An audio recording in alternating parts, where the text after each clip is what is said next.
आज हम सीखेंगे consideration other than cash. Consideration आज हम जब करेंगे तो हम शेयर्स और डिवेंचर्स दोनों को एक साथ लेके मैं कराऊंगी, ताकि आप दोनों ही चैप्टर्स में एक साथ प्रैक्टिस कर सको, दोनों ही चैप्टर की एक साथ आप प्रैक्टिस कर सको। ठीक है, तो इसमें आपने क्या करना है, शेयर्स और डिवेंचर्स में आपको ज्यादा कुछ न्यूमेरिकल में आपको ज्यादा कुछ अंतर देखने को मिलेगा नहीं। जो अंतर होगा वो ये होगा कि जो शेयर्स होते हैं वो इशू होते हैं पार और प्रीमियम में, और जो डिबेंचर्स इशूड होते हैं वो पार, प्रीमियम और डिस्काउंट तीनों पे इशू होते हैं, पार, प्रीमियम एंड डिस्काउंट। अभी मैं जो शुरू क्या होता है ना, जब एक कंपनी होती है वो कुछ फर्नीचर या कोई भी एसेट्स परचेज करती है, अगर एज अ कंपनी मैं कुछ खरीद रही हूं तो बदले में उसके पैसे दूंगी, राइट। जब अगर मैं उसको पैसे ना दूं तो उसके बदले में मैं उसको क्या कहूंगी कि भाई तू मेरी कंपनी के शेयर खरीदने, मैं तेरे को अपनी कंपनी के डिवेंचर इशू कर देती हूँ, पैसे मत दो। तो जब आप बोलते हो कि पैसे मत दो कोई एसेट्स को खरीदने के बदले, मेरी कंपनी के शेयर्स या मेरी कंपनी के डिवेंचर्स ले लो, ऐसी कंडीशन जो होती है वो होती है इशू ऑफ डिवेंचर्स या shares, consideration other than cash. जब आप कंसिडरेशन कर रहे हो उसको किसके बिहाफ, किसके अलावा, कैश के अलावा। कैश के अलावा आप उसको क्या देते हो, शेयर्स देते हो या डिवेंचर्स देते हो। दोनों का ही मैं एक क्वेश्चन कराऊंगी, ध्यान से समझना, डिफरेंस कुछ नहीं है, दोनों एक ही क्वेश्चन एक ही डिजिट से, सिर्फ कहां अंतर आएगा वो आपको इजीली पता लग जाएगा, ताकि एक साथ आप शेयर्स और डिवेंचर्स दोनों की इकट्ठे प्रैक्टिस कर सको। ठीक है, तो for example, if a company purchase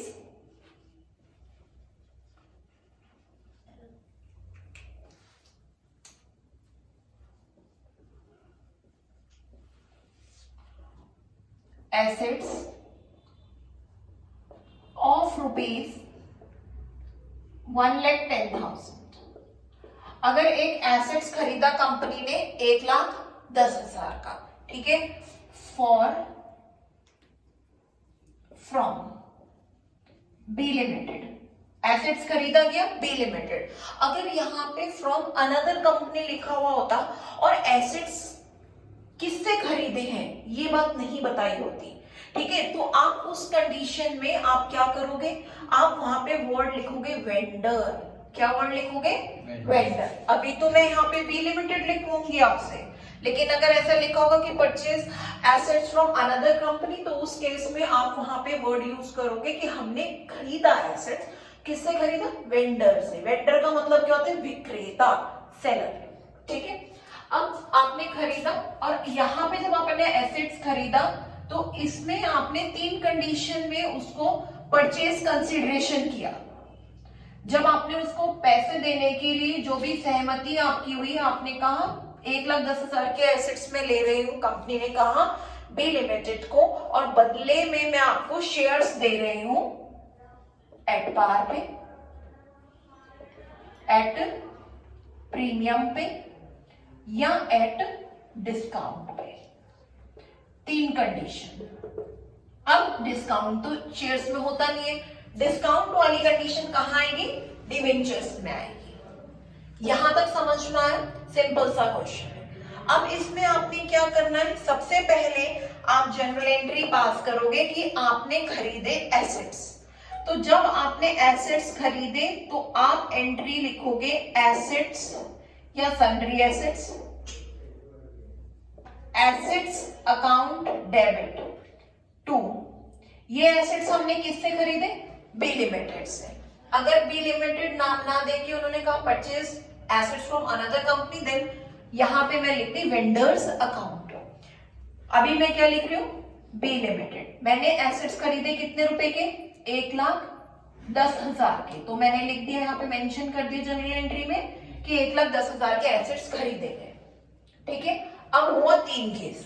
अब इस बी लिमिटेड को मैंने पैसे देने हैं किस किस कंडीशन पे, एट पार पे। पार मतलब अगर यहाँ पे जो शेयर्स हैं, अगर मैं यहाँ पे शेयर इशू कर रही हूं 10 ईच का, तो पार मतलब वो जब आपने उसको फर्नीचर के बदले में या एसेट्स के बदले में जब पेमेंट करे तब भी 10 का ही दिया, उसको ना ही बढ़ाया ना ही घटाया। पार ये होता है, मतलब 10 का 10 में, 100 का 100 में, जितने ईच था उतने में ही गया है। तो यहाँ पे मैं एंट्री लिखूंगी B limited account debit to share capital account.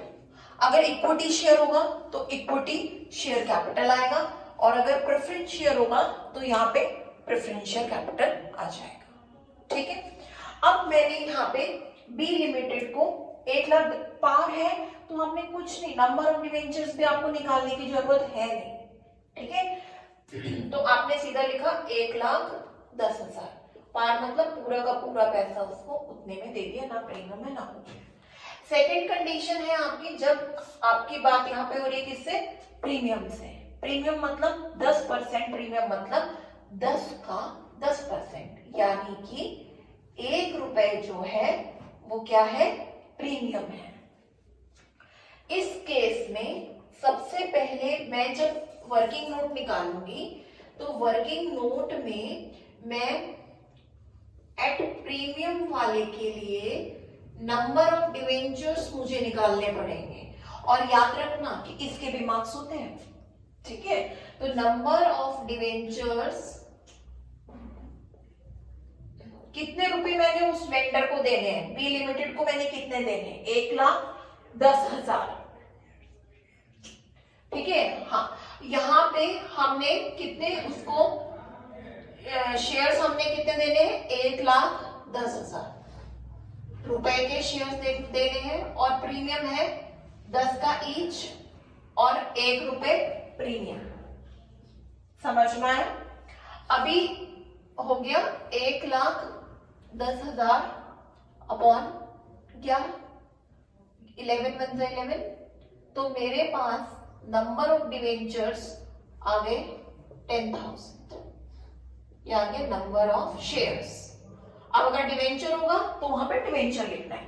ठीक है, अब इसमें अब मेरे को एंट्री कैसे करनी है, मैं एंट्री इस तरीके से करूंगी, B limited account debit to share capital to security premium reserve account. अब यहाँ पे नंबर ऑफ डिवेंचर यूज होंगे। नंबर ऑफ डिवेंचर्स मैंने निकाले थे 10,000 इनटू डिवेंचर कितने का था, 10 का, प्लस 1 रुपए प्रीमियम 11। यहां पे 10,000 इंटू 10, और यहां पे प्रीमियम है 10,000 इंटू 1 का, तो ये हो गया आपका 1,10,000। ये हो गया आपका 1 लाख, और प्रीमियम आ गया आपका 10,000। इस तरीके से आपको क्वेश्चन करना है। एक बार और रिवाइज करवा रही हूँ, ध्यान से देखेंगे। जब कभी भी इस तरीके का purchase consideration other than cash का क्वेश्चन आएगा तो याद रख लेना क्वेश्चन में क्या बोला गया है। अगर पार बोला गया है तो it is very easy for you कि आपने पहले एंट्री बनाई एसेट्स अकाउंट डेबिट, भाई आपने एसेट्स खरीदे तो 11 के बेसिक रूल में आपको जो रूल्स होते हैं जनरल एंट्री के उसमें आपने सीखा है debit what comes in credit what goes out, तो उस हिसाब से एसेट्स आपके पास आए हैं तो आप एसेट्स अकाउंट डेबिट लिखेंगे, और यहाँ पे आपने पेमेंट किसको करनी है तो वहां पे आप उसका नाम लिख देंगे टू पीस लिमिटेड अकाउंट, और 1,10,000 1,10,000। ठीक है, उसके बाद आपने इस बी लिमिटेड को उसके बदले में क्या इशू किए, शेयर्स। जो शेयर्स इशू करें तो B limited account debit to share capital. अगर आप कैश इशू करते या कुछ कैश देते और कुछ कहते कि ले इतने 20,000 रुपए, सपोज 1,10,000 रुपए उसको देने, तो आप ये मान के चलो कि ऐसी भी कंडीशन हो सकती है कि 10,000 दे दिए और बाकी कहा कि इसको इसके बदले के शेयर्स बना लो या इसके बदले के शेयर्स ले लो। कंडीशंस कुछ भी आ सकती है एग्जाम्स में, वहां पे अपना प्रेजेंट ऑफ माइंड बिल्कुल ध्यान से रखना है, क्या करना है क्या नहीं करना है। तो यहाँ पे 2 शेयर कैपिटल, अभी तो ऐसा कुछ है नहीं, क्वेश्चन में सिंपल बोला कि जो भी पेमेंट होनी है वो शेयर्स इशू कर दो भाई 10 के ईच के, और वो भी पार की कंडीशन है तो 2 शेयर कैपिटल लिख दिया। ठीक है, उसके बाद आपने क्या करना है 1,10,000 और 1,10,000 यहाँ लिखा। अगली एंट्री जो है वो किसकी है, एट प्रीमियम की। प्रीमियम की एंट्री में क्या होगा, प्रीमियम की एंट्री में 10 रुपए का प्रीमियम है, यानी 1 रुपए प्रीमियम है, तो 10 प्लस 1 यानी टोटल ईच हो गया हमारे पास 11। और यहाँ पे मैंने उसको नंबर ऑफ शेयर्स में कैसे निकालती हूँ, नंबर ऑफ शेयर्स में निकालूंगी जितना पैसा मैंने उस पर्सन को पे करना है, 1,10,000 देना था, अपॉन कितना ईच है। अगर पार है तो डिवाइड बाय 10, अगर प्रीमियम है तो डिवाइड बाय 11, और अगर 1 रुपए का डिस्काउंट होता डिवेंचर के केस में तो तब आप उसको डिवाइड बाय किससे करते, 9 से। तो यहां से ऐसे सॉल्व करके आपके पास नंबर ऑफ शेयर्स आ गए। अब इस नंबर ऑफ शेयर से आपने जनरल एंट्री पास कर देनी है, B limited account debit to share capital to security premium reserve account, 10,000 into 11 क्योंकि टोटल 11 का हो गया, शेयर कैपिटल शेयर्स 10 के थे और 1 रुपए इसमें प्रीमियम हो गया, ये हो गया। ये क्वेश्चन आपका 3 या 4 नंबर के केसेस में आता है। 3 या 4 नंबर से ज्यादा ये क्वेश्चन इस तरीके का नहीं आता, और इन क्वेश्चंस के आने के चांसेस बनते हैं इस बार में।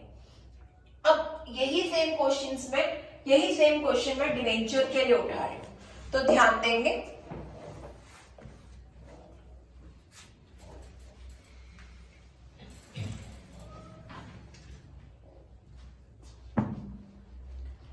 डिवेंचर के केस में क्वेश्चन कुछ इस तरीके से आया, for example purchase again assets of rupees 1,10,000 from B limited से एसेट्स खरीदे, और जब हमने उसको कहा कि परचेज कंसिडरेशन देंगे बाय इशूइंग 10% डिवेंचर्स, हम उसको क्या इशू कर रहे हैं, उसके बदले 10% डिवेंचर इशू कर रहे हैं, कैश नहीं दे रहे हैं, क्या इशू कर रहे हैं, डिवेंचर इशू कर रहे हैं। अगर आगे कुछ नहीं लिखा होगा कि पार पे, प्रीमियम पे, डिस्काउंट पे, तो अंडरस्टूड है, कुछ नहीं लिखा, पार समझ के कर दो क्वेश्चन। अगर लिखा है कि in the following condition at par, at premium 10%, at discount 10%, अगर ऐसा कुछ लिखा है तो फिर आपको तीनों केस पास करने पड़ेंगे। तो फटाफट देखते हैं कैसे करने। शेयर्स और डिवेंचर में क्या अंतर है, जब एसेट्स खरीदे थे, जब शेयर्स का टाइम था तो हमने उस समय पे एंट्री करी थी assets account debit to B limited. अभी भी वही करना है क्योंकि खरीदे तो आपने एसेट्स ही है, एसेट्स अकाउंट डेबिट, और किससे खरीदे गए हैं, बी लिमिटेड से खरीदे गए हैं, जो कि 1,10,000 के थे। तो ये इस तरीके से नॉर्मल एक बेसिक एंट्री हो गई। उसके बाद आई 3 कंडीशन। अब आई बात पेमेंट करने की, तो पेमेंट आप कैसे कर रहे हो, पार पे कर रहे हो, प्रीमियम पे कर रहे हो, डिस्काउंट पे कर रहे हो। डिवेंचर के केस में डिस्काउंट भी ऐड हो जाता है, शेयर से डिस्काउंट हटा दिया गया है, और वो मैं नेक्स्ट वीडियो बताऊंगी क्या कारण था, क्यों शेयर्स इशू डिस्काउंट पे नहीं होते, पहले होते थे अब नहीं होते, वो अगली किसी वीडियो में बना देंगे उसका एक वीडियो। अभी आप फिलहाल यहाँ पे देखो, आपने बी लिमिटेड को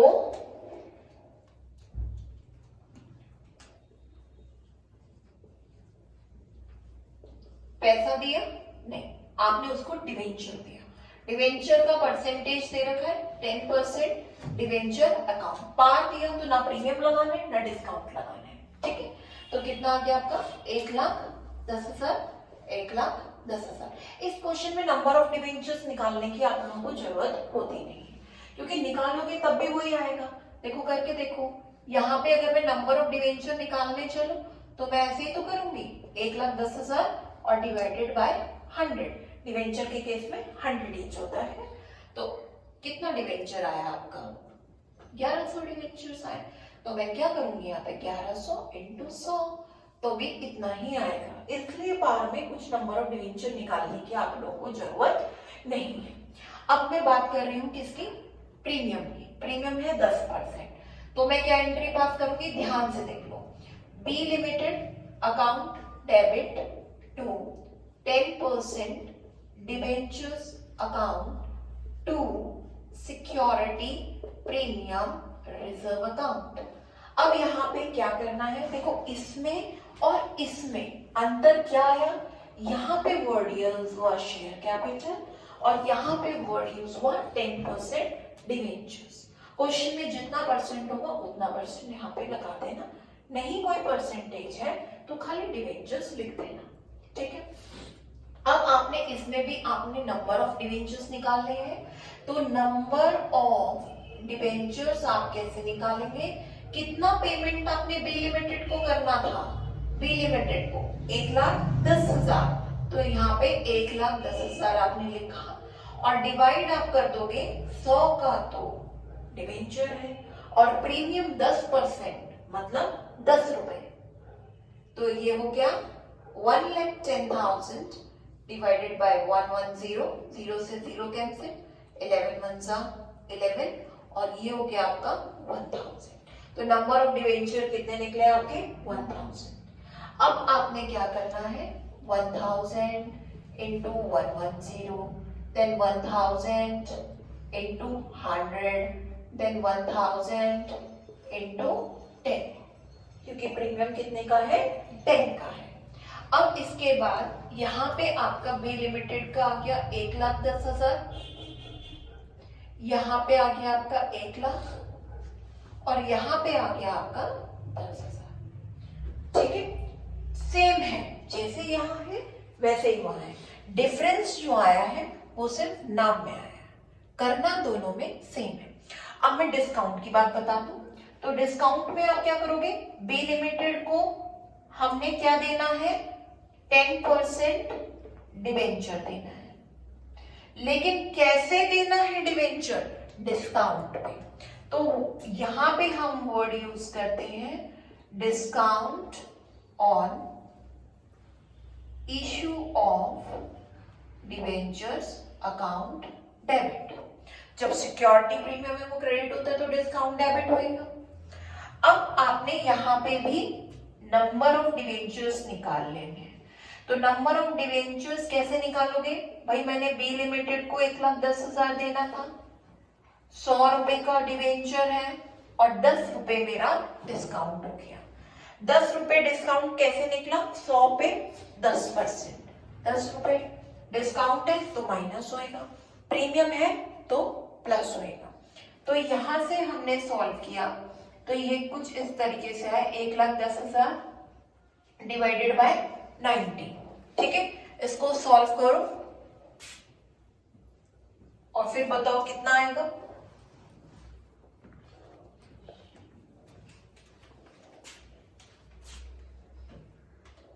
ये कुछ पॉइंट में आएंगे हमारे डिवेंचर्स 1 2 2 2.2। वैसे क्या होता है जब आप रिडेम्पशन ऑफ डिवेंचर्स पढ़ोगे स्टूडेंट्स, तो वहां पे आप सीखोगे कि पॉइंट्स में डिवेंचर होते हैं जो, तो पॉइंट्स से जो बाद के डिजिट्स होते हैं उसको हम पेमेंट करते हैं उसके, क्योंकि डिवेंचर आधे नहीं हो सकते, डिवेंचर 12.22 नहीं हो सकता, या तो डिवेंचर 12 होगा या तो डिवेंचर 13 होगा, 12.22 इज नॉट अ डिवेंचर, ठीक है। तो अभी हाल फिलहाल के लिए आप ये समझो कि यहाँ पे आपका कितना हो गया 1222 आया, एज्यूम करो, तो इतने डिवेंचर का आपने क्या करना है 1222 इंटू 90, 1222 इंटू 10 और 1222 इंटू 100, ठीक है। तो इस तरीके से आपने मल्टीप्लाई करके इस क्वेश्चन को इस तरीके से करना है, तो ज्यादा कुछ डिफरेंस नहीं है, एक ही साथ आपके दो टॉपिक क्लियर होते हैं। अब purchase consideration other than cash board exams में या तो शेयर से देंगे वो, या तो फिर वो डिवेंचर से देंगे, यू डोंट नो कि किससे आएगा एग्जाम में। तो यहाँ पे आपको इस वीडियो में दोनों का साथ में कंपैरिजन मिल चुका है।